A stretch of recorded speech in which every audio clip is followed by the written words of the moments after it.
žmonės šnapžda, ateina lietus, kamščiasi paukščiai, dangų žvalgosi dušas skeletas.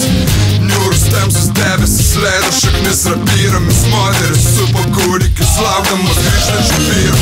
Vyrai ėjo iš girių lašėjo, sakaino kirvių, lėtai lašėjo nuo benčių, kotūnų trinto ir virvių. Moteris meldė dangų, kad vyrai sausi grįžti spėtų, gimė lietaus šaly, vyrai mylėjo lietų.